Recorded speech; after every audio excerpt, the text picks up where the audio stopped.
become a real pastor? Well, you have to follow the teachings of Jesus Christ, probably, if you want to be a real pastor. I mean, you can call yourself whatever the hell you want, Doug. I'm just going to call you Doug. I'm kind of tired of you being called pastor, but, you know, if you just want to... I think we can afford him. Look, you're out there. We can afford him. You hate everybody. You attack black people, gay people, immigrants, Jews. Like, all you do is spread hate. Your book that you've got behind there is... What is going on, everybody? Welcome back to the Voters' Viewpoint. And listen, we have something special today. A MAGA pastor showed up on live television thinking he was going to hold the line for Trump, and instead walked straight into one of the most brutal, most deserved takedowns you will see on a panel. Tim Miller and Wajahat Ali didn't just push back, they dismantled him piece by piece. Christian nationalism, the Iran war, Pete Hegseth, the Pope, American slavery, all of it put on the table and exposed for exactly what it is. If you believe faith should never be used as a costume for cruelty, this one is for you. Hit subscribe, and let's get into it. President Trump had been blasphemous with the imagery he'd been posting about himself as Jesus Christ, and he angrily condemned Donald Trump's attack on Pope Leo. What is your response to that? I would, thanks for having me first. I would divide my response into two categories. One, I think that image was blasphemous, and I tweeted that fact. I thought it ought to be printed on black velvet so we could call it blasphemous and tacky. So, it was not a good image. No bueno. Not defending it. Glad the president took it down. I'm glad he responded to criticism, albeit somewhat lamely. He had a red robe, he was robed not with a stethoscope. So that was one thing. The other thing was his scrape with the Pope. I would put that in a different category.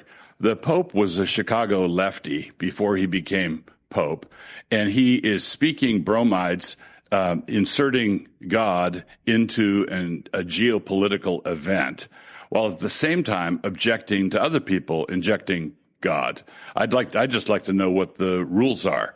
If Pete Hegseth tweets as though he were a believing Christian and the president tweets as though he's not a Christian, why are we upset at both? What are the rules here? And secondly, if Hegseth is a particular kind of Christian and he is speaking that way, he's speaking from his conviction with regard to the war, and the Pope is doing the same thing, a different variation, a different stream of Christianity, but he's speaking to international relations, and he's applying his understanding of the faith to it. Well, why does he get to do that and other people don't? Okay, well, Tim Miller, you're a Catholic, I believe. Is that right? Well, I'm a cradle Catholic. Piers, we're all on a journey together. You know, No, I was just curious what you feel about the row between the Pope and the President. You know, has what the Pope been saying crossed a line in terms of political commentary? No. Or is he just being consistent to what most popes do, which is preach about peace and not war? Yeah, I think that the people that think that the Pope has crossed a line, have, no memory, or didn't start paying attention to the news or to the Pope before Donald Trump was around. Pope Leo's comments are in line with what we've heard from popes going all the way back to Pope John Paul. And Pope John Paul II opposed both Iraq wars, did so vocally. I don't recall George H.W. Bush or George W. Bush getting into a fight with the Pope. Multiple popes have criticized Democratic leaders for their stances on abortion and other issues. I don't remember Joe Biden or Nancy Pelosi telling the Pope to shut his pie hole when he weighed in on, the Catholic teaching on abortion. Donald Trump wants to make everything about himself. He wants to pick this fight because that's the only thing he knows how to do is bully people and pick fights. So it's kind of what we'd expect for Donald Trump. It's a little confusing for J.D. Vance, who converted to Catholicism 2 seconds ago and then decided to write a book about his conversion, to now come out and say that the Pope needs to be careful when he speaks about theology, as if J.D. Vance, who's been a Catholic for 2 minutes, knows more about Catholic doctrine and just war theory than the Pope. I think probably he would benefit from listening to the Pope. And, I don't know who is really buying that from him, from the vice president. Like, why? It's not as if he comments about how Donald Trump should be careful with his language ever. J.D. Vance never criticizes Donald Trump, but now all of a sudden he simultaneously went through this conversion to MAGA-hood, where he's a Donald Trump acolyte, and he went through a conversion to Catholicism at the same time. It's very phony and it's very fake, and I don't think it's helping either of them politically. Yeah, the fascinating thing to me, I'm a Catholic, and so I don't like seeing people trashing the Pope for just saying what a Pope is expected to say, I would argue, which is to preach peace, not war. But what's interesting is the politics of this. 20% of Americans are Catholic, many of whom will have voted for Donald Trump. And the latest NBC News poll showed that Pope Leo has a 34-point net favorability in his personal approval rating. Donald Trump minus 12. Pope Leo is one of the most popular public figures in the United States. He's the first American Pope. People like the guy. And 42% of Americans view the Pope favorably compared to 41% for Trump. So there's no real upside here politically for Trump, which does beg the question, why is he doing it? Well, I actually went to an all-boys Jesuit Catholic high school, so if I may bring out a banger from the Bible, because we have such a religious panel today. This was Jesus' warning in Matthew chapter 7, verse 15. Beware of false prophets who come to you in sheep's clothing, but inwardly are ravenous wolves. That's for you, Pastor Wilson. But speaking about the Pope, it's terrible politics, like you said. First and foremost, this is the spiritual leader of over 1 billion people. The Pope, just because he wears a costume and has the Pope-mobile, Donald Trump thinks he's a politician who fights crime. I think Donald Trump thinks the Pope is Batman. No, it's a spiritual leader with immense significance for the world, and not just Catholics around the world, but a lot of religious communities. And as such, Donald Trump picking a fight with Pope Leo, like you said, who is the most popular American right now. When all Americans are polled, the number one most popular American is Pope Leo, the first American Pope. Donald Trump, in this disastrous war, has attacked the Pope 8 times. On Easter, the holiest day for Christians, which celebrates resurrection and rebirth, what did Donald Trump do? A blasphemous tweet using profane language threatening genocide in this unwinnable war. Then I think he converts to Islam, Piers, to mock Muslims, and he says, praise be to Allah. He follows it up with more genocidal tweets. Then a week later, on Orthodox Easter, what does he do? Mocks the Pope with this blasphemous image, the first commandment, thou shalt not worship any other gods before me. Then he gaslights the world and says, it wasn't me as the Pope or God or Jesus. No, I was just the Red Cross. And everyone's like, please, now you're lying to us. But the Pope, meanwhile, is doing what the Pope always does. The Pope is preaching the word of God, trying his best to live the life of Jesus. Jesus, who, by the way, healed the sick and the blind, didn't charge copay, who divided fish and loaves, gave it to people, didn't tell them to pull themselves up from the bootstrap. And Donald Trump has picked this fight with the Pope and says he needs to do more to fight crime. It's terrible politics.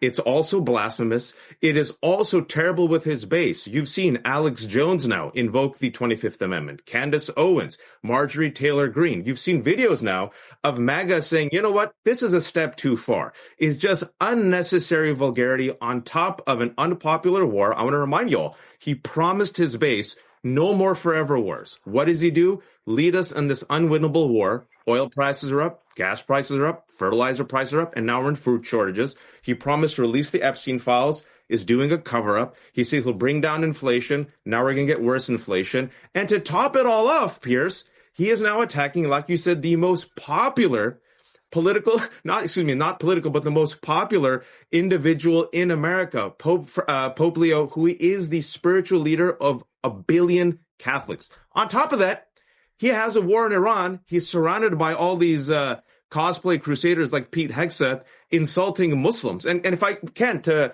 the pastor real quick. Well, Pete Hegseth is not the Pope. Pete Hegseth is the Secretary of Defense in the United States of America. Pete Hegseth should read the Constitution. We have a separation of church and state. Also, Pastor, I know Pete Hegseth is your star pupil. Pete Hegseth, maybe he should read the Bible and not watch Pulp Fiction, because Pete Hegseth embarrassed himself and just quoted Samuel L. Jackson from Ezekiel 25:17. So maybe when you get invited to the Pentagon, sit with Pete Hegseth, have him read the Bible and read the Constitution, and maybe he could just tattoo Ezekiel on his arm this time. That's your failure, sir, as his teacher. This is not to say that there's like some secret cabal of Jews that are like, puppet mastering and manipulating Trump. It's not to say that. It's just to say that Bibi came into our Situation Room and made the case to him for this war. And then a couple of weeks later, they got into the war. Like, that's just what happened. I don't think that there's anyone out there who thinks that if Israel did not want this war, wasn't agitating for it, that Trump was going to go at it alone and do it on his own. There's just no reason to think that would have happened. And a big part of why we shouldn't think that would happen is just listening to Donald Trump and J.D. Vance's own words, where they said that they weren't going to do this up until they changed their mind. So, look, I just think that, the quote unquote pastor we've got over here, saying that we're only 6 weeks into this, like he's very incoherent in his defense of this. And I think it's probably a big challenge for you, Piers, to get people onto the show to defend this war, because Trump is incoherent talking about it. Any defender of this war sounds incoherent because we haven't got anything. Like, there's been no progress made and there was no case made for it. And if you just look at, if you go back 7 weeks and you just said to the American people, it's like, hey, here's what things are going to look like in 7 weeks from now. The Strait of Hormuz will have been closed. Energy prices are higher for everybody. Critical energy infrastructure in Arab states are taken offline. The UAE is coming to us to ask us for a loan now. Over a dozen Americans are dead. We've unknown how many Americans are wounded because they're not being honest with us. Iranian citizens have been killed, including school children that we accidentally killed. We've depleted our military materiel. So that is the state of affairs. And in exchange for that, what have we gotten? We've moved from one Khamenei to another. The IRGC is in more control, and Iran has lost some ships, and they've lost some of their missile capabilities. Like, that's it. Like, that's all we've gotten out of this. Who would make that deal? Like, if you made that pitch to people 8 weeks ago, 3% of the American public would have been for that. The really strong Israel hawks maybe would have been for that, but no one else. So they can't make a case for them. The interesting thing. Let me bring quote unquote. Pastor Doug, hang on. Pastor Doug, before you respond, an NBC poll came out yesterday. Over 60% of Americans are against this war. 1 in 4 Republicans are against this war. And there was a majority against it when it first started. But that has got entrenched and the numbers are getting worse. Donald Trump's approval rating is falling to 37% now. And people are fed up about the lack of attention to inflation and the cost of living, which will now inevitably spike up again because of this Iran war scenario. Many on the Republican side feel this is also betrayal of President Trump's promises not to drag America into these kind of foreign wars, particularly in the Middle East. So none of it makes coherent sense, as Tim says. But I'm also wondering what as a Christian in America right now, on the one hand, you've got Donald Trump going to war with one of the most famous Christians in the world and the most popular Christian in America, which is the Pope. But secondly, you've got this imagery coming out now from Lebanon of an IDF soldier literally desecrating an image of Jesus Christ, smashing it to the ground, breaking it. Benjamin Netanyahu, highly unusually, I have to say, for stories of this nature, has not even tried to deny that this is true, and has issued a sort of lengthy statement saying how stunned and saddened he was to learn that an IDF soldier damaged a Catholic religious icon in southern Lebanon. I condemn the act in the strongest terms, and so on, which is the right thing for him to say. But if you're a Christian in America, Pastor Doug, what on earth are you beginning to think? I mean, America is going all in with Israel against Iran, and here you have one of the IDF soldiers, part of the Israeli military, we keep being told, the most moral army in the world, desecrating an icon of Jesus Christ. What is happening here? So I'd say 3 quick things, very quickly. Number 1 is I would join with Netanyahu in condemning that kind of action. That's awful. You shouldn't do it. Bad. Just no excuses for it. That's just not good. All right. So I'm with Netanyahu against the IDF soldier who did that thing. Secondly, if this war turns into something that is counted up in months and instead of weeks. If this goes on like Iraq or like Afghanistan, if it turns into a forever war, I'm against it also. I'm a no forever wars guy. No, all done with endless wars, especially in the Middle East. I am in that camp, right? So if Trump lands this and brings everything home and everything's better in a short space of time, meaning weeks, if that happens, then okay. If it doesn't happen, then I'm against it too. You can lump me in with some of those people that are objecting to it. I'm there too. Then last thing, I've been a quote unquote pastor for just shy of 50 years. And so I'd like to know how much longer I have to go before I become a real pastor. Well, you have to follow the teachings of Jesus Christ, probably, if you want to be a real pastor. I mean, you can call yourself whatever the hell you want, Doug. I'm just going to call you Doug. I'm kind of tired of you being called pastor, but, you know, if you just want to... I think we can afford him. Look, you're out there, you hate everybody. You attack black people, gay people, immigrants. All you do is spread hate. Your book that you've got behind there is talking about how much you love bad words. If you want to teach like this kind of fake Christianity, that's fine. You can do that. If you want. No, I've not read your book. I'm very happy to have not read your book. But if you want to do this kind of vice signaling Christianity, where we're going to do Christian commenting on what it's about. Well, I've seen enough of your material on social media that it doesn't really require anymore. I mean, it's not like there's a ton of deep thought that's going behind it that requires further study. As the show started out, I thought we were supposed to refrain from attacking religious leaders. I have no problem attacking the Pope. You attacked the Pope. Well, I have no problem. Listen, real quick, Pastor.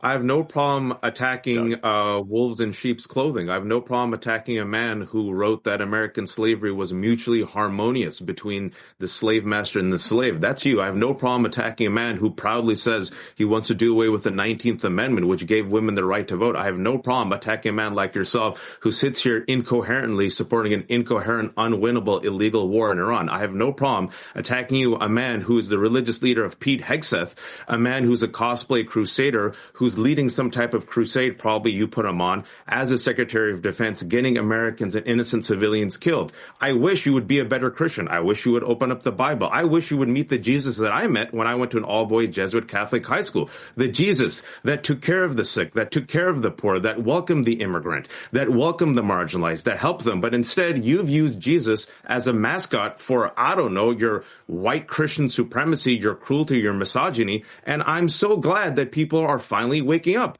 to your cruelty and to the idiocy of your star disciple, Pete Hegseth, who keeps messing up and literally does not read the Bible and quotes Pulp Fiction. Just sit with them. Maybe both of you could read the Constitution, read the Bible, and just take a break, Pastor. Just take a break.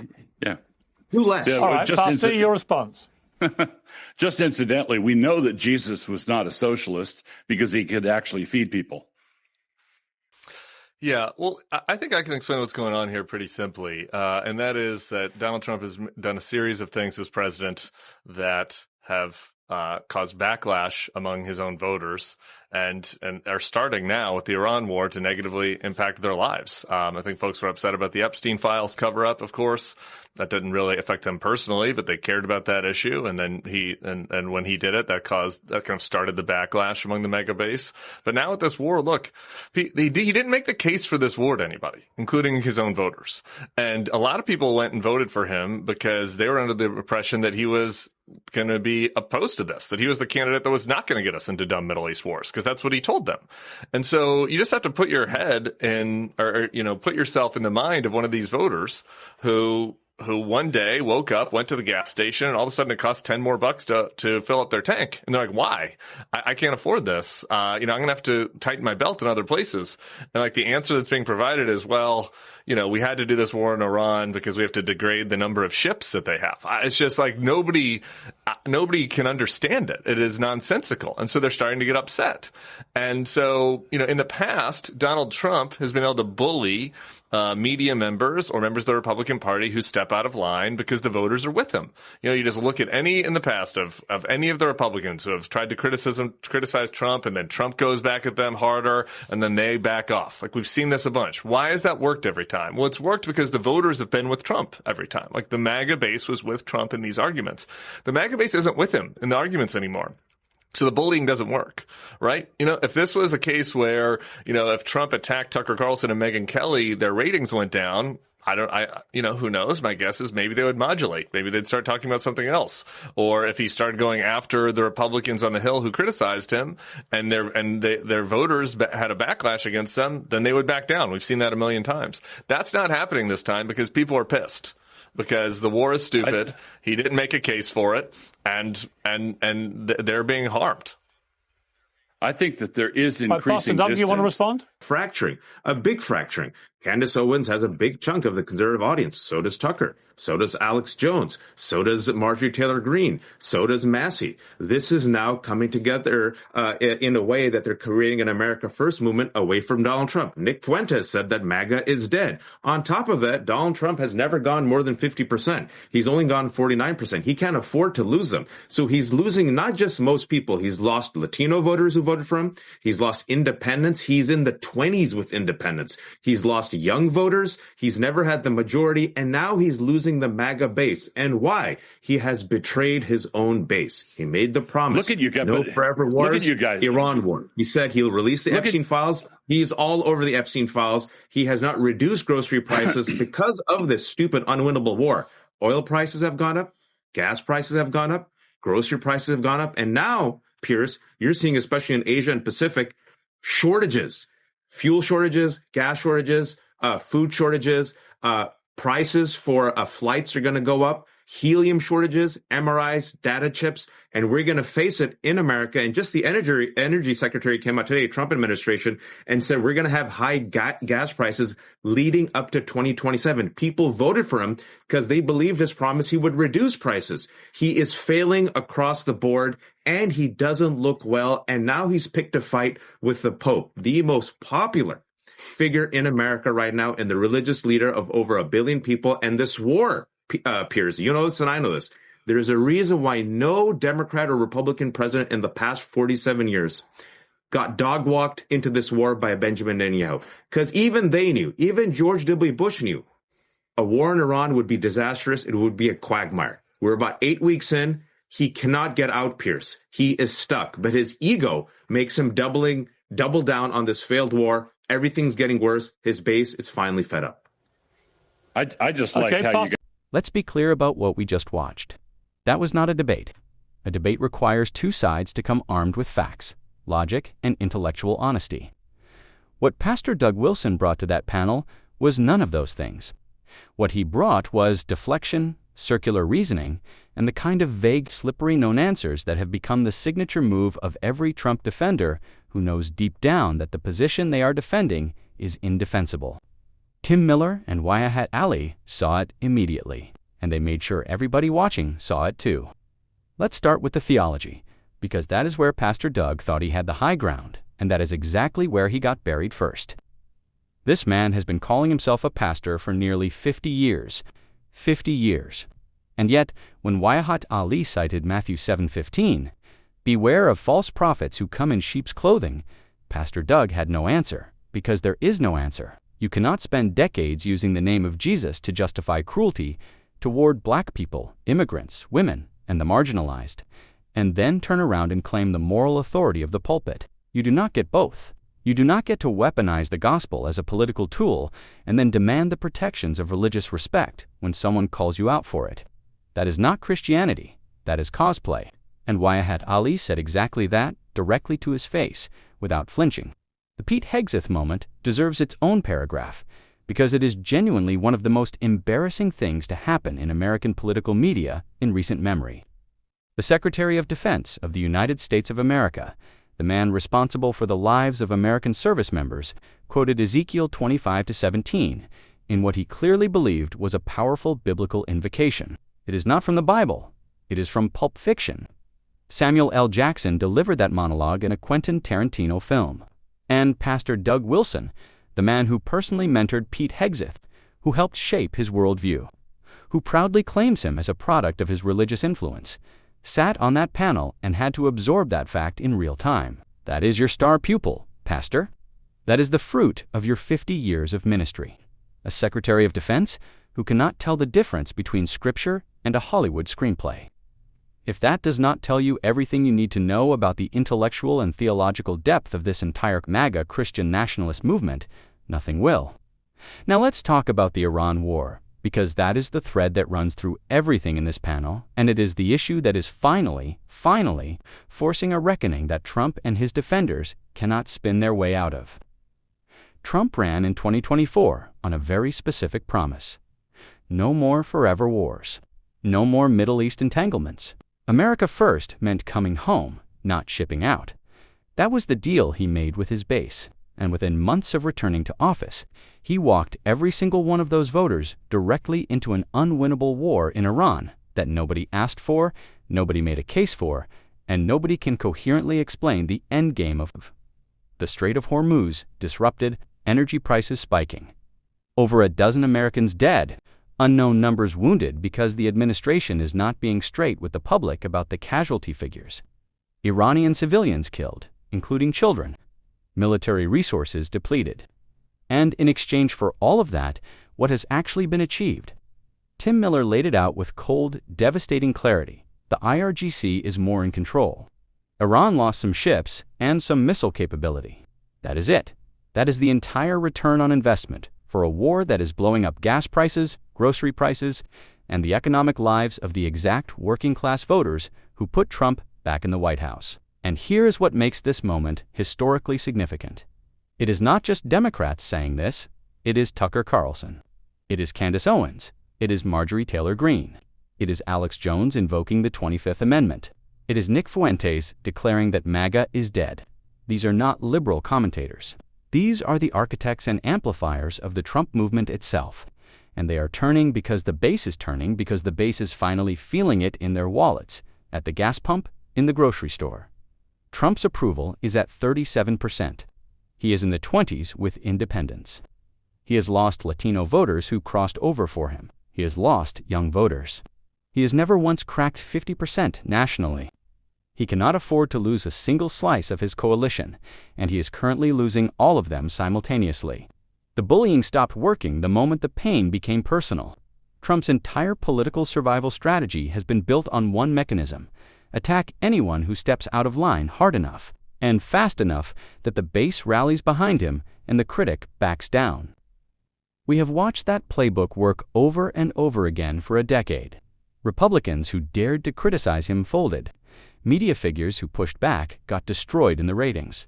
Primary challengers got crushed. The machine held because the voters held. But the voters are not holding anymore. Because you cannot gaslight someone out of a $10 fill-up increase at the gas station. You cannot meme your way out of empty grocery shelves. Reality does not care about your Truth Social post. And when the people who were told that America first meant lower prices and no foreign wars wake up to higher prices and a foreign war, the spell breaks. That is what is happening right now in real time, and that panel captured it perfectly. And then there is the Pope. Because we cannot talk about this moment without talking about the sheer political recklessness of Donald Trump picking a public fight with Pope Leo, the first American Pope, the most popular public figure in the United States right now. With a 34-point net favorability rating at a time when Trump sits at -12, 20% of Americans are Catholic. Many of them voted for Trump. The Pope is not a fringe figure making radical statements. He is doing exactly what popes have always done, preaching peace over war. As Pope John Paul II did when he opposed both Iraq wars, as popes across generations have done. Trump attacked the Pope 8 times. On Easter Sunday, the holiest day in the Christian calendar, he posted a blasphemous tweet using profane language, then appeared to mock Muslims, then mocked the Pope again with a blasphemous image, then claimed he was just representing the Red Cross. This is not the behavior of a man with a coherent political strategy. This is the behavior of someone whose ego has fully overtaken his judgment, and whose capacity for basic political calculation has collapsed entirely. Pastor Doug Wilson sat on that panel as a symbol of everything that is rotting at the core of Christian nationalism. a man who has written that American slavery was mutually harmonious, a man who wants to repeal the 19th Amendment and strip women of the right to vote, a man who uses the Bible as a prop while defending policies that are the direct opposite of every value Jesus actually taught. Wajahat Ali did not just call him out, he named it precisely. You have used Jesus as a mascot for white Christian supremacy, for cruelty, for misogyny, and that indictment is not rhetorical. It is documented, it is on the record. And the panel laughed, not because it was funny, but because the exposure was so complete and so total that laughter was the only honest response left. The Voters' Viewpoint will keep bringing you exactly this, the moments that matter, the analysis that goes deeper, and the clarity that cuts through the noise. If this is the kind of political commentary that keeps you informed and fired up, subscribe to the channel right now. Share this one with somebody who needs to understand what is actually happening to the MAGA coalition and why. The cracks are not just showing the foundation is giving way, and we are going to be here every step of the way to document exactly how it falls.